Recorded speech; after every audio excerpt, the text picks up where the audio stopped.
Salam hörmətli tamaşaçılar, Talk TV televiziyası siyasi baxış verilişində bugünkü qonağımız Azərbaycan Milli İstiqlal Partiyasının sədri, Milli Məclisin deputatı hörmətli Arzuxan Əlizadədir. Arzuxan müəllim, xoş gördük. Hoş gördük. Arzuxan müəllim, bilirsiniz ki, ötən gün Cənab Prezident Çinə səfər elədi. Çin-Azərbaycan əlaqələri, viza rejiminin qaldırılması, bu Azərbaycanın xarici siyasət kursunu dəyişməsi kimi dəyərləndirmək olarmı və Azərbaycan qərb siyasətində müəyyən dəyişikliklər edib daha çox Çinə əməkdaşlığa üstünlük verir. Yəni, bunu belə qiymətləndirmək olar. Xüsusilə də artıq Avropa İttifaqının xarici siyasət və təhlükəsizlik üzrə komissarı Kallas da Bakıdadır. İlk əvvəl onu deyim ki, Azərbaycan bütün ölkələrlə bərabər hüquqlu əməkdaşlığın olmasında maraqlıdır və biz bütün dünya ölkələri ilə hansı ölkələrlə hansı münasibətdə olmağını asılı olmayaraq Azərbaycan dövlətinin maraqları və milli maraqlar kontekstindən çıxış edərək münasibətlərimizin yaxşı olmasında maraqlı olduğumuzu bəyan eləmişik və əməli olaraq da hər zaman bu siyasətə riayət olunubdur. Bu baxımdan Azərbaycan Prezidentinin Çinlə münasibətlərin yaxşılaşdırılması istiqamətində atdığı addımlar təbii ki, hər kəs tərəfindən rəğbətlə və təqdir olunmaqla qarşılanır. İlk olaraq onu deyim ki, Çin kifayət qədər əhəmiyyətli bir ölkədir. Çin, BMT Təhlükəsizlik Şurasının 5 daimi üzvündən biridir. Eyni zamanda dünya iqtisadiyyatında çəkisinə görə Çin ikinci dövlət kimi xarakterize olunur və Azərbaycan-Çin münasibətləri Azərbaycan müstəqilliyini bərpa etdikdən sonra artan dinamika üzrə inkişaf edibdir. 92-ci ildə Azərbaycanın Çin Xalq Respublikasında qarşılıqlı olaraq Çin Xalq Respublikasının Azərbaycanda səfirlikləri açılıbdır və qarşılıqlı münasibətlər getdikcə artan dinamika ilə inkişaf edibdir. 95-ci ildən bu yana qədər Çin iş adamları tərəfindən Azərbaycan iqtisadiyyatına təxminən 1 milyard dollar civarında investisiya qoyulubdur. Eyni zamanda paralel olaraq Azərbaycan Çin iqtisadiyyatına Azərbaycan tərəfindən bundan 2 dəfə artıq 2 milyard dollar civarında vəsait qoyulubdur. Eyni zamanda münasibətlər həm də bu kontekstdə inkişaf etməklə bir sıra hüquqi sənədlərlə də bərkidilib. 2019-cu ildə Pekin Beynəlxalq Forumunda Azərbaycan və Çin arasında iqtisadiyyatı, investisiya sahəsini, sənayeni və digər müxtəlif sahələri əhatə edən 10 müxtəlif sənəd imzalanmışdı və o sənədlər də sonradan Azərbaycan-Çin münasibətlərinin bir qədər də inkişafına rəvac verdi və elə onu demək kifayətdir ki, o sənədlər imzalanandan sonraki 5 il ərzində Azərbaycan-Çin arasında iqtisadi, ticari dövriyyə 2 dəfədən artıq çoxaldı. Hal-hazırda təxminən 3,8 milyard civarında, 4 milyarda yaxın bir ticari dövriyyə var. Həmçinin Çin şirkətləri indi Azərbaycan təbii ki, enerji daşıyıcıları istehsal edir və ixrac edir, neft, qaz. Paralel olaraq son dönəmlərdə bərpa olunan enerji sahəsində, yaşıl enerji sahəsində də çox böyük uğurlar əldə olunubdur. Bu prizmadan yanaşsaq da münasibətlər inkişaf eləməkdədir və Azərbaycan işğaldan azad olmuş ərazilərində ağıllı kənd layihələri, ağıllı şəhər layihələri də elə Çin şirkətləri tərəfindən reallaşdırılmaqdadır. Yəni, münasibətlər kifayət qədər yüksək səviyyədədir və mən bizim münasibətlərimizin, Çin-Azərbaycan münasibətlər ən kulminasiya nöqtəsi kimi ötən il 2024-cü il iyulun 3-də Azərbaycan və Çin arasında strateji tərəfdaşlıqla bağlı bir bəyannamənin imzalanmasını hesab edirəm ki, bariz nümunədir və bu bəyannamə də özlüyündə bütün sahələri, təkcə iqtisadiyyatı, sənayeni və digər sahələri deyil, eyni zamanda mədəniyyət sahəsində, təhsil, səhiyyə və bir çox sferalarda iki ölkə arasında münasibətlərin ən üst səviyyəyə qalxması. Biz deyə bilərik ki, Azərbaycan artıq, məsələn, uzun illər Azərbaycan balanslı manevr siyasəti həyata keçir, amma öz xarici siyasət taktiği ilə inteqrasiya siyasəti üstün olub. İndi yenə dünya siyasi nizamı qurulur, şərtlər dəyişir. Azərbaycan indi qərblə münasibətləri səviyyəsi aşağı salırmı? Yox, mən o fikirdə deyiləm ki, salır. Azərbaycan qərblə kifayət qədər ciddi münasibətləri var. Biz Avropa ölkələrinə 12 ölkəyə qaz ixrac edirik. Hal-hazırda Azərbaycan 10 Avropa ölkəsi və Gürcüstan da daxil olmaqla ümumilikdə 12 ölkəyə qaz ixrac olunur və faktiki olaraq Azərbaycan bugün yaranmış real vəziyyət onu diktə edir ki, Rusiya-Ukrayna müharibəsinin gedişində Rusiya qazından imtina kontekstində Azərbaycan artıq Avropa ölkələrinin, Avropanın ümumiyyətcə enerji təhlükəsinin bir parçasına çıxır və Azərbaycan-Avropa əlaqələri təbii ki, zaman-zaman Azərbaycanın günahı ucbatından deyil, bir sıra Avropa ölkələrinin, Fransa başda olmaqla Azərbaycana qarşı dost olmayan, yumuşaq desək, yürütdükləri siyasət nəticəsində xoşa gəlməyən müstəviyə gəlib çatılır. Amma eyni zamanda o da xüsusi olaraq vurğulanmalıdır. Avropa Şurası Parlament Assambleyasında Azərbaycana yönəlik tamamilə ədalətsiz bir qərar qəbul edildi. Bizim oradakı nümayəndə heyətimizin mandatının dondurulması ilə bağlı addım atılırdı. Amma biz qabaqladıq. Təbii ki, bizim nümayəndə heyəti bəyanatla öz iştirakını qeyri-müəyyən müddətə saxladı, çox doğru olaraq elədi, ona da qayıdacağım. Eyni zamanda Avropa Parlamentində təəssüflər olsun ki, mütəmadi olaraq Azərbaycan əleyhinə qətnamələr qəbul olunur. Xüsusilə də bütün bu münasibət, Azərbaycana yönəlik bu cür münasibət Avropa qurumları tərəfindən, beynəlxalq təşkilatlar tərəfindən biz ərazilərimizi işğaldan azad edəndən sonra, biz ərazi bütövlüyümüzü, suverenliyimizi bərpa edəndən sonra olduq. Bu əvvəlki dövrlərdə məsələn, 2-ci Qarabağ müharibəsindən əvvəl insan hüquqları, demokratiya, fikir və söz azadlığı haqqında daima Azərbaycanda problemlər olub da, bu reallıqdır. Bütün ölkələrdə olan problemlərdir. Avropa Şurası həmin vaxtda aşba, niyə məsələlər bu dərəcədə qaldırmırdı? 2-ci Qarabağ müharibəsindən sonra məsələləri artıq böhran vəziyyətinə gətirdi. Paralel olaraq ikinci bir sual vermək olar ki, Avropa Şurasının, Parlament Assambleyasının həm Azərbaycan, həm Ermənistan 2001-ci ildən üzvdür, 2000-ci il. Və 2000-ci ildən ta 2020-ci ilə qədər, 20 il ərzində Avropa Şurası Parlament Assambleyasında təmsil olunan bir ölkə digər üzv ölkənin ərazilərinin 20% işğal altına saxlayır. Və bir dəfə qətnamə qəbul olunur. 2015-ci ildə o da təbii ki, orada qeyd olunmuşdu Azərbaycan ərazisi işğal altındadır. Amma Ermənistana yönəlik, Ermənistana sanksiyalar tətbiq etmək çağırışı ola biləcək, hətta bir qətnamə qərar qəbul edilməyibdir bu qurum tərəfindən. Azərbaycan torpaqları işğal altındadır və qurumun bir üzvü digər üzvünün ərazilərini işğalda saxlayırdı. Niyə?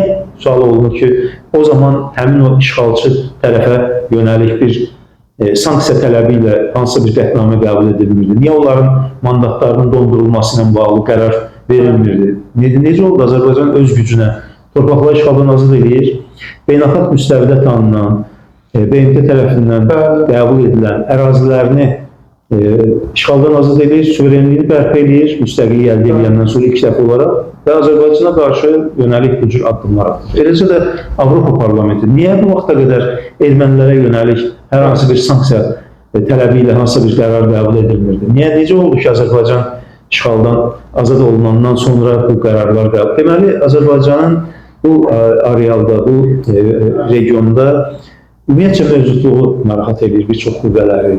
Azərbaycanın güclənməsi, Azərbaycanın real gücə çevrilməsi, söz və güc sahibi olması, xüsusilə də qardaş Türkiyə ilə tandemdə bu müstəvidə artıq böyük uğurlar qazanması həmin qüvvələr tərəfindən qəbul edilmir. Və mən sözün açığı sualı təbii ki, hər birimiz özümüz üçün verir ki, niyə belə olur? Burada gizli bir şey yoxdur. Mən dəfələrlə bu mövqeyimi bildirmişəm ki, çox təəssüflər olsun ki, dünyada beynəlxalq hüquq ayaq altındadır, bu bir mənalıdır. Biz uzun illərdən sonra beynəlxalq hüququn, ədalətli hüququn bərpa olunacağına inanaraq xəyal qırıqlığına uğradıq və göründü ki, dünyada bir güc hüququ var. Kim güclüdürsə haqlıdır prinsipi ilə dünya dövlətləri hərəkət edirlər. Digər tərəfdən çox təəssüflər olsun ki, dünyada bir xristian təsvifkeşliyi var, İslamofobiya var və paralel olaraq da bir türk düşmənçiliyi var. Türkiyəni 23 ildir ki, Avropa İttifaqına qəbul eləmirlər. Niyə qəbul eləmirlər? Bir çox özəşlərə də gedir Türkiyə, bir çox addımlar da atır. Türkiyə kifayət qədər orada təmsil olunan ölkələrdən daha çox insan hüquqlarına riayət edən bir ölkə olaraq mövcuddur.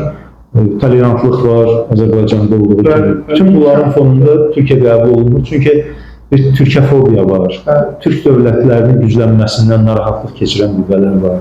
Bu regionda öz maraqlarını, siyasi, hərbi və iqtisadi maraqlarını təmin etmək istəyən güclər var ki, onlar Azərbaycanın və Türkiyənin bu bölgədə güclənməsindən narahatdır. Avropa Şurası ilə siz Avropa aşkı ilə Azərbaycan arasında böhranlar danışdınız. Bilirsiniz ki, Avropa Şurasının baş katibi Azərbaycan prezidenti haqqında da müəyyən fikirlər səsləndirib və diktatura sözünü işlədib.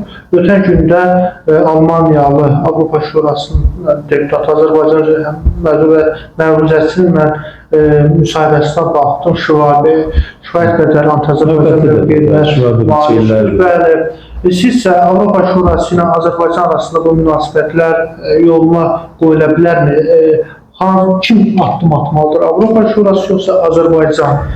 Azərbaycana bu cür düşmən mövqeyi olan və xüsusilə də bəllidir ki, haradan qaynaqlanır bunlar, kimlər tərəfindən maliyyələşdirilirlər. Elə biri Amerikalı senator Menderes həbs olundu. Onun uzun illərdir ki, Azərbaycan faktlarla gündəmə gətirirdi ki, bu erməni lobbisinin verdiyi qara çirkli pullarla maliyyələşirdiyi Azərbaycana belə düşmən mövqeyi sərgiləməkdədir. Yəni bunların istədikləri Azərbaycanda insan hüquqları, demokratiyanın bərpası və yaxud da ki, inkişaf etməsi deyil. Bunlar çox gözəl bilirlər ki, Azərbaycanda bu məsələlərlə bağlı digər dövlətlərdə olduğu kimi müəyyən problemlər ola bilər, amma ki, o səviyyədə deyil ki, Azərbaycanın üzərinə gəlməsin. Sadəcə olaraq bu adamlar həmin o çirkli pullarla, həmin o erməni lobbisinin bir çox hallarda öz ölkələrinin o qaranlıq qüvvələrinin maraqlarını müdafiə etməklə Azərbaycanın üzərinə gəlirlər. Şivabi də onlardan biridir. O da kifayət qədər korrupsiyalaşmış bir qurumun üzvüdür. Uzun illərdə Azərbaycanla bağlı fikirlərini bildirir. Eləcə də qeyd elədiyiniz baş katibdə Azərbaycan prezidenti haqqında olduqca tərbiyəsizlik edərək bu cür fikirlər səsləndiribdir. Heç bir halda qəbul edilən məsələ deyil. Paralel olaraq elə siz də qeyd elədiniz bizim verilişin əvvəlində ki, Avropa İttifaqının təhlükəsizlik məsələləri xüsusi nümayəndəsi Kaja Kallas hal-hazırda Bakıda da Azərbaycan prezidenti tərəfindən qəbul edilibdir. Xarici İşlər naziri Ceyhun Bayramovla görüşü olubdur və hər görüşdə də konkret olaraq mövqeyini bildiribdir ki, Avropa İttifaqının Azərbaycanla münasibətlərinin yaxşılaşmasında maraqlıyıq. Azərbaycan Avropa üçün maraqlı ölkədir, faydalı ölkədir və təbii ki, paralel olaraq Azərbaycan prezidenti də, Azərbaycan Xarici İşlər naziri də mövqeylərini bildiribdilər. Biz Avropa ilə münasibətləri kəsmək istəmirik. Biz Avropa ilə münasibətləri sadəcə olaraq o müstəvidə istəyirik ki, bizə yuxarıdan aşağı heç kəs baxanlar. Biz bərabər hüquqlu münasibətləri, qarşılıqlı faydalı münasibətləri istəyirik və fərqli münasibət olacaqsa, Azərbaycanın nədənsə suçlamağı qalxacaqlarsa ədalətsiz yerə, təbii ki, o zaman hər hansı normal münasibətlərdən söhbət edilməz. Əlbəttə ki, bilirsiniz, Avropa İttifaqı ilə də Çin arasında çox iqtisadi əlaqələrin inkişaf edilməz. Azərbaycan da Çinlə Avropa İttifaqının orta dəhlizin əsas segmentidir Azərbaycan. Avropa İttifaqına maraqlıdır ki, Çin Azərbaycan əlaqələri inkişaf eləsin, Çindən həmçinin Avropadan daşınan işlər təhlükəsiz olsun. Amma burada Amerika Birləşmiş Ştatlarının mövqeyi tamamilə fərqlidir. Bilirsiniz ki, Donald Trump'ın Azərbaycan prezidentinə göndərdiyi məktub xüsusi önəm kəsb edildi. Azərbaycan prezidenti ilə işləmək əzmində olduğunu vurğuladı və ölkə başçısının da Trump barədə münasibəti, fikirləri yüksəkdir. Amma indi ABŞ-la Çin arasında münasibətlər kəskin, böhranlı vəziyyətdədir və tərəflər ticari müharibəsi aparır. Məhz ABŞ artıq konqresdə, mətbuatdan oxudum ki, konqresdə artıq Azərbaycana qarşı ittihamlar irəli sürülür. Çin, Azərbaycan əlaqələri inkişaf və yenə də onlar konqresdə ənənəvi metodda insan hüquqları, demokratiya məsələlərini yenidən qabardacaqlar. Sizcə Çin, Azərbaycan əlaqələrinə Trump administrasiyasının münasibəti necə olacaq? Trump Azərbaycana əvvəlki xoş münasibətini davam etdirəcəkmi və Çin Azərbaycan əlaqələrinə qarşı hər hansı bir siyasət formalaşdıra bilərmi? Əslində Trump'ın son təbrik məktubunda mən hesab edirəm ki, bütün bu suallara cavab var. Trump Azərbaycan prezidentini və Azərbaycan xalqını təbrik etməklə yanaşı, eyni zamanda Azərbaycanın Amerika Birləşmiş Ştatları üçün önəmli dövlət olduğu və bu regionda önəmli olması ilə bağlı fikirlərini bildiribdir. Azərbaycan çox önəmli ölkədir bu regionda. Trump özü bir biznes təfəkkürlü siyasətçidir, bilirsiniz ki, biznesdən gəlib siyasətə. Gəlməmişdən əvvəl də əslində prezident seçkiləri dönəmində də gələndən sonra dünya ölkələrinə bir ticari savaş açacağını demişdi, anonsunu vermişdi və o tariflərlə bağlı rüsumların tətbiq edilməsinə bağlı qərarın, o qərar dayandırıldı və indi deyəsən tamamilə ləğv edilir. Amma eyni zamanda da o da məlumdur ki, Çin Amerika Birləşmiş Ştatlarının iqtisadi müstəvidə ən birinci rəqibidir. Və Çinə yönəlik 145%lik bir rüsum tariflər. Çində biraz da artıq və əslində Trump'ı müəyyən qədər başa düşmək olar bu məsələlərdə. Çünki Amerika Birləşmiş Ştatları ilə xarici ölkələr arasında ticarət dövriyyəsi Amerika Birləşmiş Ştatlarının ziyanına mənfi sayda ilə müraciət olunurdu və bunun müqabilində də, bunun nəticəsində də Amerika Birləşmiş Ştatlarının xarici borcu fantastik bir rəqəmə gəlir. 36 trilyon dolları keçibdir və bu artmaqda davam edir. Trump da onun fərqindədir ki, bu borclar nə vaxtsa qaytarılmalıdır və bu borclar təbii ki, Amerika Birləşmiş Ştatlarının öz daxili imkanları hesabına qaytarılmalıdır deyə bu addımları atmaq istədi ki, ən azından o mənfi saldo aradan qaldırılsın və borc artmasın, əksinə bu borcu müəyyən qədər xarici ticarət əməllərində müsbət saldoya gətirib çatdırsın. Eyni zamanda da Çində, eləcə də Cənubi Koreyada, Hindistanda Amerikanın aparıcı bir çox şirkətləri var ki, öz istehsallarını ora keçiriblər. Ucuz işçi qüvvəsi. Biz indi əksəriyyətimiz istifadə edildiyi iPhone telefonlar Çin istehsalıdır. Amma həmin o şirkətləri də geri qaytarmaq istəyir Trump ki, o da siyasət yürüdülür ki, gəlsinlər və Amerikada həm işsizliyin qarşısı alınır, həm də vergilərlə. Amma məlum oldu ki, əgər həmin bir şirkət geri qayıdacaqsa 3 dəfə artıq qiymətə satmalı olacaq. Həmin telefonları və digər məhsullar da onun kimi. Ona görə də bu da olduqca çətin siyasətdir. İqtisadi baxımdan atıla biləcək addımlar çox ciddi araşdırılmalıdır. Trump biz son dövrlərdə görürük ki, bugün dediyi sözü sərsi təksib edir və başqa formada məsələlərə yanaşır. Bunlar bir məsələdir. Amma istənilən halda biz Amerika Birləşmiş Ştatları bizə hansı mövqedə olacaq, konqresmenlər hansı fikirlər deyəcəklər deyə siyasətimizi vurmaq və vurmayacaq. Azərbaycan bir daha qeyd edirəm ki, qardaş Türkiyə ilə tandemdə bu regionun söz və güc sahibidir və Trump da, ondan sonra gələcək Amerika prezidentləri də, bütövlükdə Amerika administrasiyası da, digər dövlətlər də onun fərqindədirlər ki, Azərbaycan əhəmiyyətli ölkədir və coğrafi baxımdan da biz elə yerdə yerləşirik ki, elə Asiya ilə Avropa arasında bir körpü rol oynayır və Azərbaycan son illər xüsusilə də yürütdüyü o xarici siyasəti, eyni zamanda iqtisadi siyasət sayəsində biz hələ beynəlxalq ticarət qovşağını yaratmışıq. Xəzər dənizi üzərindən, digər quru sərhədlər üzərindən, Asiyadan Avropaya daşınan mallar Azərbaycan üzərindən keçir. Və həmin bu güc dövlətləri Zəngəzur dəhlizi adlandırdığımız o nəqliyyat qovşağının açılmasında maraqlıdırlar və bu nəqliyyat kommunikasiya xətləri açılacaq. Çin Azərbaycanı dəstək edəcək. O zaman da Çindən, Asiyadan gələn mallar Azərbaycan üzərindən daşınacaq. Bunu da bilirlər. Ona görə Azərbaycan kifayət qədər önəmli ölkədir. Və Amerika Birləşmiş Ştatlarının, Trump'ın İrana yönəlik siyasəti müqabilində də Azərbaycan önəm daşıyır deyə Azərbaycanla münasibətlərin yaxşılaşmasında maraqlı olacaq. Orada hansısa konqres nə deməyindən asılı olmayaraq bu münasibətlərdə hesab edirəm ki, mənfi münasibət olmayacaq. Son sualım, bu Ermənistan Azərbaycan arasında sülh müqaviləsi istiqamətində atılan addımlar, xüsusilə müharibə təhlükəsi varmı? Ermənistan tərəfi hələ konstitusiyanı dəyişmir, konstitusiyanı da dəyişmədən Azərbaycan sülh müqaviləsinə getmək istəmir. Sizcə, Ermənistan hakimiyyəti bu il referendum keçirə bilərmi? Əgər referendum olmasa, bu qalacaq 2027-ci ildə. Çünki 2026-cı ildə Ermənistanda seçkilərdir, parlament seçkilərdir və 2027-ci il həqiqətən də vaxt uzundur. Müharibə təhlükəsi varmı? Müharibə təhlükəsi var hər zaman var. Təəssüflər olsun ki, bütün bu keçilən yoldan sonra Ermənistan yenə də ağlı başına gəlməyibdir və ona havadarlıq edənlər Ermənistanı mütəmadi olaraq silahlandırmaqda davam edirlər. İlkin dövrlərdə müdafiə silahları verilir, artıq hücum silahları verilir, öldürücü silahlar verilir.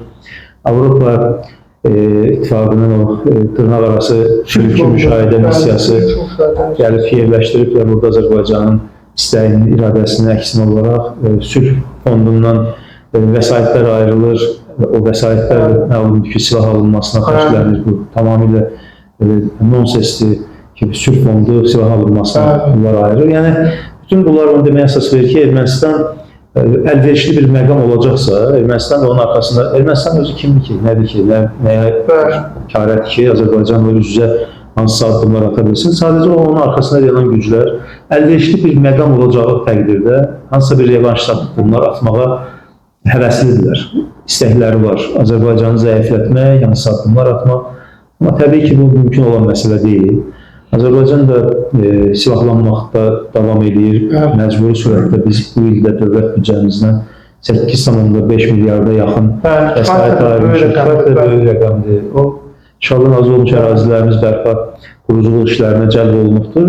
Amma sülh müqaviləsi üçün də təbii ki, Azərbaycanın haqlı tələbi var. Bu, həm haqqa, ədalətə söykənən tələbdir, həm də beynəlxalq hüquqa söykənən tələbdir ki, qarşı tərəflə biz sülh müqaviləsi imzalayırıqsa, o tərəfin Azərbaycana yönəlik qanunvericilik, konstitusiya müstəvisində ərazi iddiaları ola bilməz.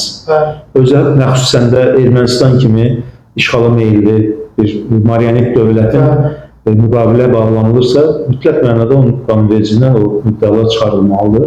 Bununla bağlı artıq mesajlar verilir Paşinyan, digər onun komandasının üzvləri, amma ilkin olaraq 27-ci il deyirdilər, 26-cı il paralel olaraq eyni gündə keçirilməsi də hətta gözlənilə bilər ki, parlament seçkiləri ilə paralel referendum keçirilsin. Onu öyrəndim, üzr istəyirəm. Referendum elə bir seçki prosesidir. Bu, həmin seçkilərinə eyni günə düşə bilməz. Bunu əvvələ salmalı. Qanunvericiliklərində bilmirəm, mən sona qədər mümkündür. Amma Azərbaycan qanunvericiliyində yəni burada bir qadağa yoxdur. Biz 95-ci parlament seçkiləri, o proporsional seçkiləri idi. Paralel olaraq referendum keçirilmişdi. Yəni bu mümkün olan məsələdir əslində, amma hər nə olmanın asılı olaraq Azərbaycan haqlı tələbi var və konkret tələbi var ki, konstitusiya müstəvisində Azərbaycanın ərazi iddiaları və qardaş Türkiyə ərazi iddiaları aradan qaldırılmalıdır. Minsk qrupu ilə bağlı Azərbaycanın haqlı tələbi var, imtina olunmalıdır paralel olaraq. Azərbaycan bir çox digər tələbləri də var. Təbii ki, onlar da yerinə yetirilməlidir. Bizim bu tələblərin içərisində demarkasiya, delimitasiya ilə bağlı Ermənistan qeyri-konstruktivlik nümayiş etdirir hələ də. Bu aradan qaldırılmalı. Bizim 4 kəndimiz hələ də işğal altındadır, bunun başqa adı yoxdur. Geri qaytarılmalıdır. O şərti sərhəddə bunu gətirib Avropanın mülki adı altında əslində casus şəbəkəsini yıxdılar. Onlar oradan rədd olub getməlidirlər. Eyni zamanda bizim dədə-baba yurtlarımızdan zamanında qovulmuş, deportasiya olmuş, sürgünlərə məruz qalmış bacı qardaşlarımız geri qayıtmaq haqqını, hüququnu əldə eləməlidirlər. Həm Zəngəzura, Göyçəyə, Dərələyəzə, digər ərazilərimizə. Bunu qəbul eləməlidir Ermənistan. Eləməyəcəyi təqdirdə biz qalib tərəfik, biz şərtləri diktə edən tərəfik və olmayacağı təqdirdə təbii ki, biz necə ki 30 il ərzində bunlar masada bu məsələləri razılaşdırılmasını istəmədilər. Nəticə etibarilə nə ilə üzləşdilər, gördülər. Və olmayacaqsa öz içlərindəki bəzi ağlı bir qədər başlarında olan politologlarda həyəcan təbili çalıyor ki, Ermənistan bu siyasətini davam etdirəcəksə, ümumiyyətcə bu qondarma dövlətin bu arealda mövcudluğu çox böyük sual altına düşəcək. Və biz hüquq müstəvisində, beynəlxalq hüquq müstəvisində öz təhlükəsizliyimizi də təmin etmək məqsədi ilə təbii ki, müəyyən sərhədlər çərçivəsində o prosesləri eləyə bilərik və Zəngəzur dəhlizində tam nəzarətə götürmək hüququmuz, haqqımız var. Azərbaycan tarixi torpaqları bir, ikincisi də təhlükəsizlik baxımından da biz bunu edə bilərik. Bunu da göz ardı etməməlidirlər və təbii ki, bunlar olacaqsa sülh müqaviləsi bağlı, olmayacaqsa heç problem müqaviləsi. Təşəkkür edirəm Arzuxan müəllim. Təşəkkür edirəm mən bu dəvətə görə. Hörmətli tamaşaçılar, Talk TV-nin siyasi baxış verilişinə baxdınız. Bugünkü qonağımız Azərbaycan Milli İstiqlal Partiyasının sədri, millət vəkili hörmətli Arzuxan Əlizadədir.